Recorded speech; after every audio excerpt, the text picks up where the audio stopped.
के चलते राज्यसभा, जहां पीएम नरेंद्र मोदी क्या कुछ कह रहे हैं, सुनते हैं। और मैं कह सकता हूं कि केवल सदन की कार्यवाही का संचालन ही नहीं, वे अपने जीवन के जो भूतकाल के अनुभव है उसको भी बहुत ही सटीक तरीके से सदन को समृद्ध करने में उपयोग लाते हैं। उनका ये अनुभव पूरी कार्यवाही को, संचालन को और सदन के माहौल को और अधिक परिपक्व बनाता है। मुझे विश्वास है उपसभापति जी का नया कार्यकाल उसी भावना, संतुलन और समर्पण के साथ आगे बढ़ेगा और हम सबके प्रयासों से सदन की गरिमा को नई ऊंचाई प्राप्त होगी।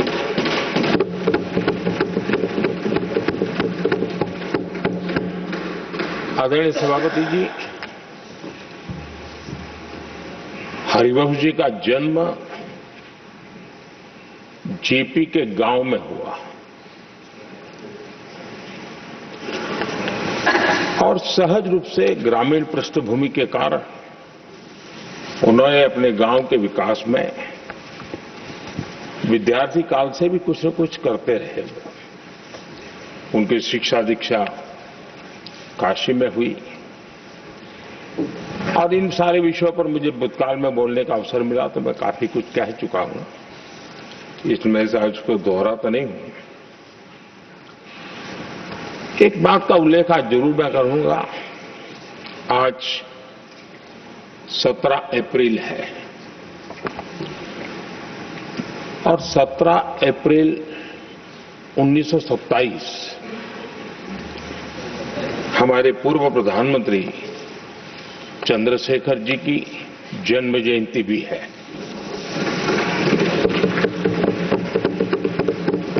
और विशेषता ये है कि आज 17 अप्रैल को आप जब तीसरी बार इस दायित्व को संभालने जा रहे हैं और वो भी चंद्रशेखर जी की जन्म जयंती पर, और चंद्रशेखर जी के साथ आपका जुड़ाव, उनके प्रति आपका लगाव और एक प्रकार से आप उनके सहयात्री रहे उनके पूरे कार्यकाल में, तो ये एक अपने आप में एक बहुत ही बड़ा सुयोग है। आपने चंद्रशेखर जी के जीवन पर किताबें भी लिखी हैं और चंद्रशेखर जी के एक बृहद जीवन को नई पीढ़ी तक पहुंचाने का एक बहुत बड़ा काम भी आपने किया है और इसलिए आपके लिए एक बहुत बड़ा विशेष अवसर बन जाता है कि चंद्रशेखर जी की जन्म जयंती पर आपका तीसरा कार्यकाल का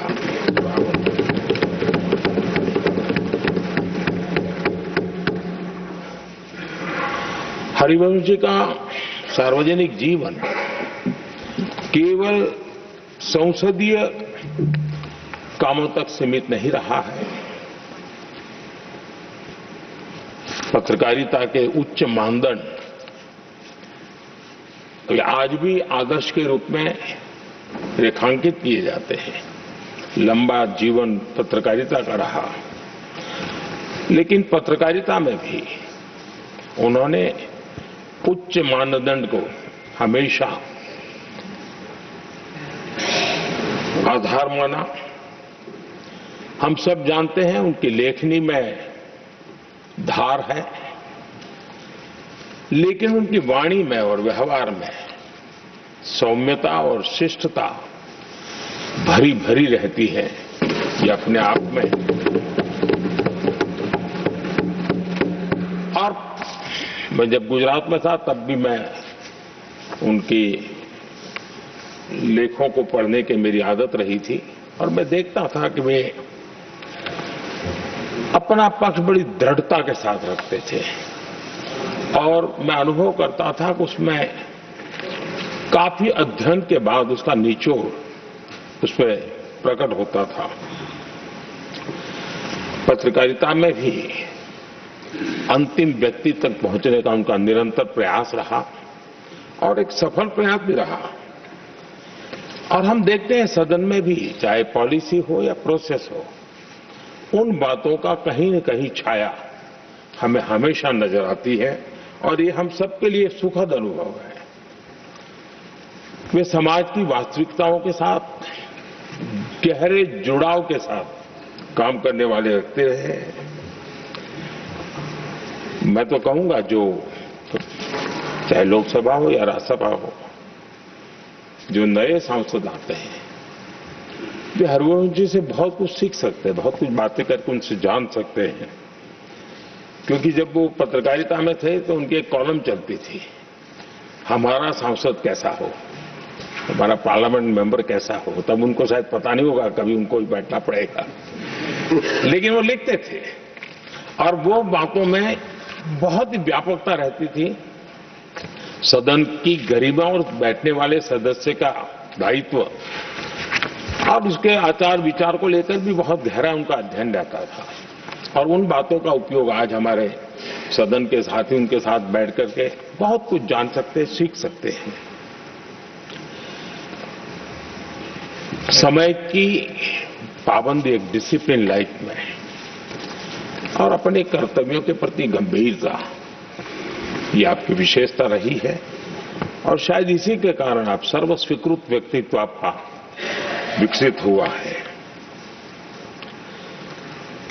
हमने देखा होगा जब से वो राज्यसभा के सदस्य बने हैं, मैं कह सकता हूं कि पूर्ण समय वो सदन में होते हैं।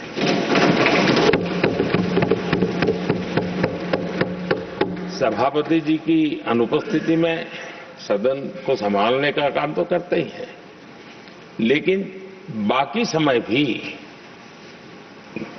यहां कमेटी का कोई भी व्यक्ति बैठा हो तो भी वे सदन में हमेशा अपनी मौजूदगी रहती है। हर बात को सुनते हैं, उस समय सदन का जो संचालन करते हैं उनके कार्य को भी देखते हैं और ये इसके पीछे उनको अपना जो दायित्व है उसके प्रति उनकी जो प्रतिबद्धता है उसके कारण ये संभव होता है और ये हम सबके लिए सीखने जैसा है। और मैंने देखा है कि वो पूरा समय इन चीजों के लिए वो खपा देते हैं। आदरणीय सभापति जी,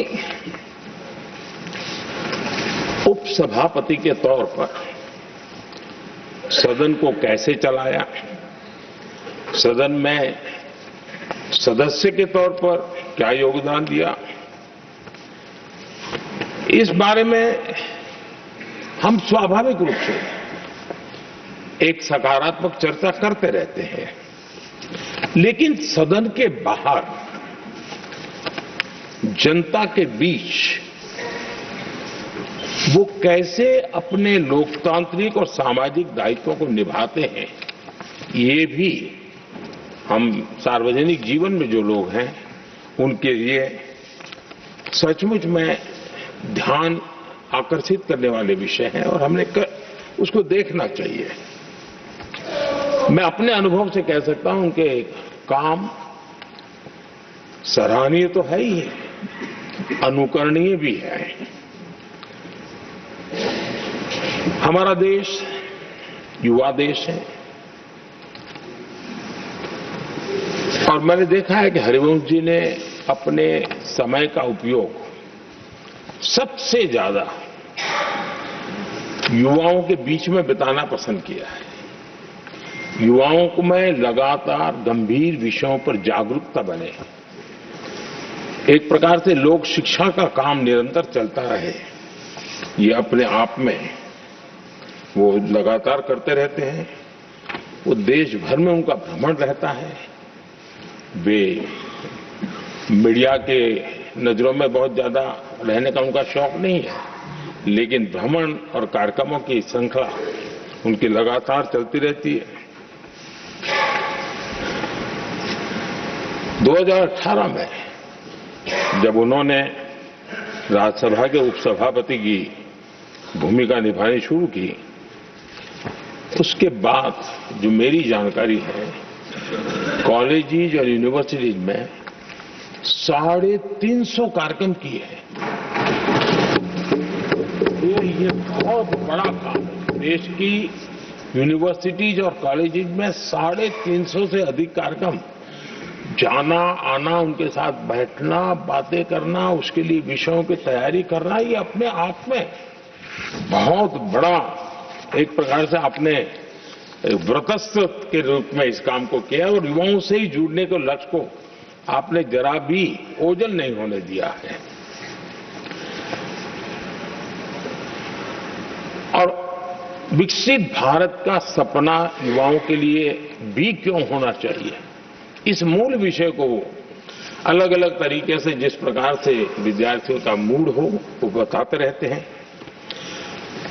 विद्यार्थियों में, युवा पीढ़ी में एक आत्मविश्वास कैसे पैदा हो, निराशा से वो हमेशा हमेशा बाहर रहे, इन सारे विषयों की चर्चा वो करते हैं।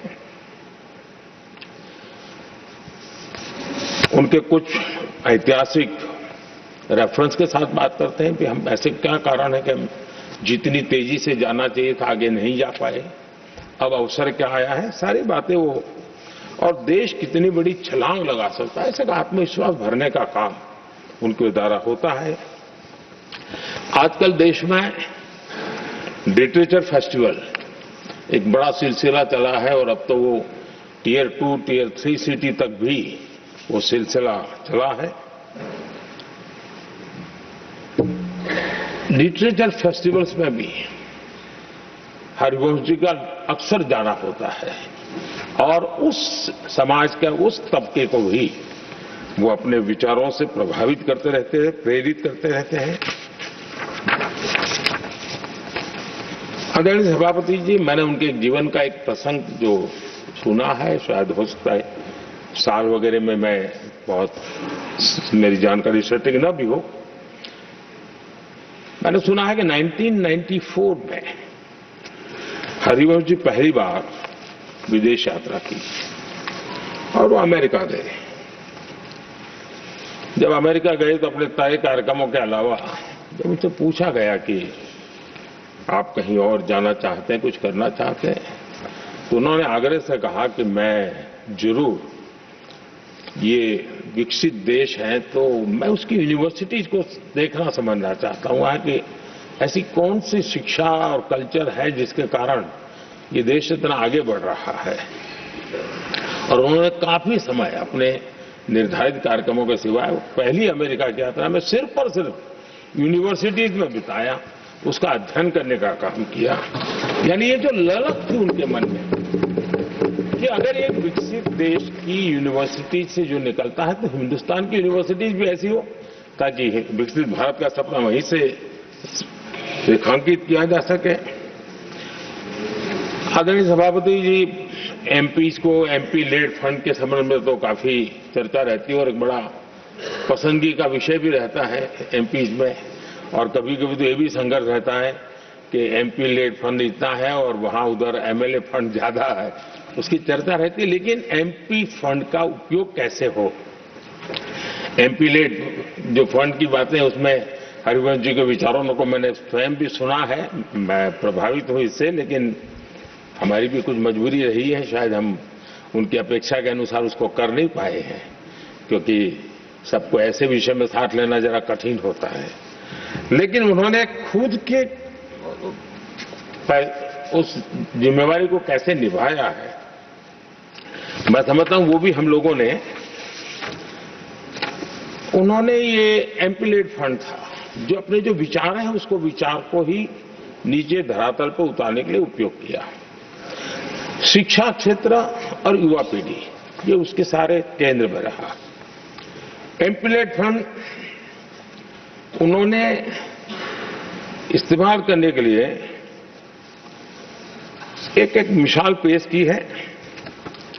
उन्होंने विश्वविद्यालय शिक्षण संस्थानों में ऐसे अध्ययन केंद्र स्थापित किए और उसका प्रभाव लंबे अरसे तक रहने वाला है, और उसमें भी उन्होंने प्रोजेक्ट ओरिएंटेड समस्या के समाधान को केंद्र में रखा।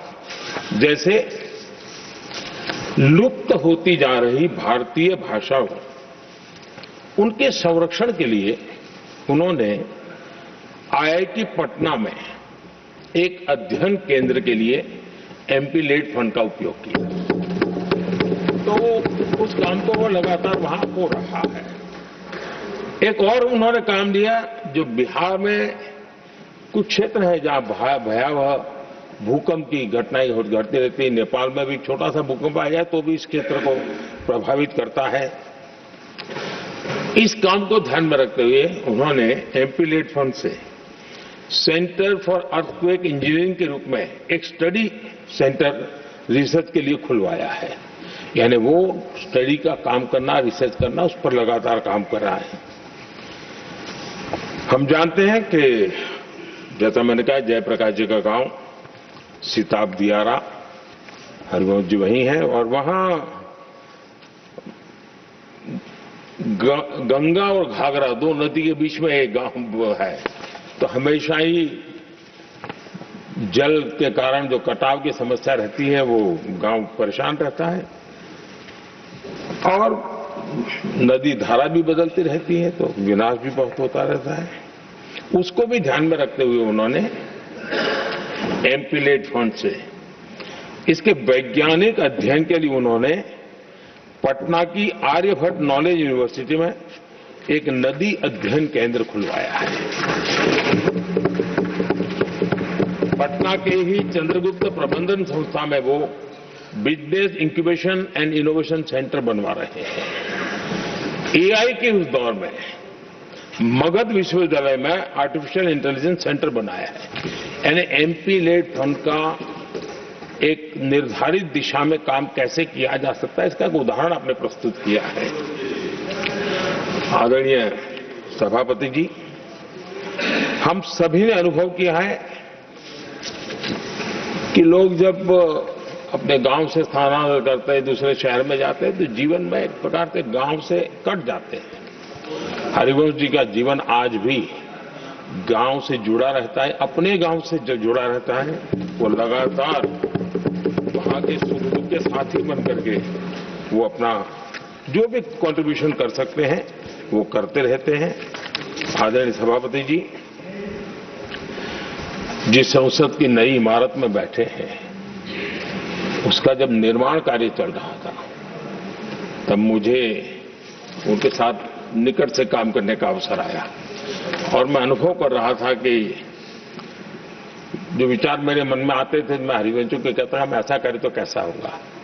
2 दिन में वो बराबर परफेक्ट उसके लेके आते हैं। कहीं नामकरण करना है, उसके पहचान इस सदन की कैसे बने, तो काफी कुछ कंट्रीब्यूशन सदन के निर्माण में, उसकी आर्ट गैलरी में, विभिन्न द्वार के नाम रखने हो, यानी हर प्रकार से मेरे एक साथी के रूप में हम दोनों को, और मुझे बड़ा आनंददायक रहा वो अनुभव काम का। आदरणीय सभापति, हरिवंश जी के सदन को चलाने की कुशलता को तो हम भली भांति देखे हैं, लेकिन साथ साथ उन्होंने राज्यों की विधानसभाएं, विधान परिषदें और वहां जो प्रिसाइडिंग ऑफिसर्स हैं उनको भी कैसे मददरूप होना, उनके लिए किस प्रकार से आवश्यक उनके ट्रेनिंग के लिए काम किया जाना, उसके लिए भी काफी समय दिया और उन्होंने लगातार उनके लिए समय दिखाया। कॉमनवेल्थ पार्लियामेंट्री एसोसिएशन में भी उन्होंने भारत की डेमोक्रेटिक व्यवस्था की छाप छोड़ने में बहुत बड़ी सक्रिय भूमिका निभाई है। मुझे पूरा विश्वास है कि 21वीं सदी का ये दूसरा क्वार्टर ये सदन को बहुत कुछ कंट्रीब्यूट करना है। देश को प्रगति के पथ पर ले जाने में, विकास के लक्ष्य को प्राप्त करने में मुझे विश्वास है कि सदन के द्वारा बहुत कुछ होगा और उसके कारण पीठाधीश सबका दायित्व बहुत बड़ा होता है।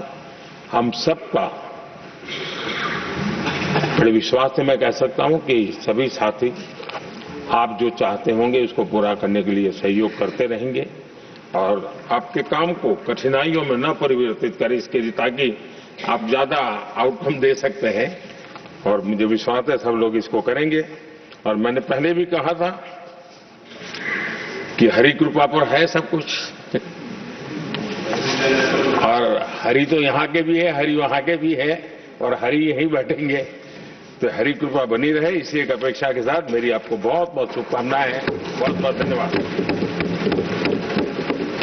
Honorable members, now I call upon leaders of parties to offer felicitations to the Honorable Deputy Chairman. I request that all speeches be kept brief and completed within 3 minutes each, please. Shriman Derrick O'Brien ji, Shriman Sanjay Singh ji, Shriman Trichy Shivaji. Thank you, Mr. Chairman, sir. I, on behalf of the DMK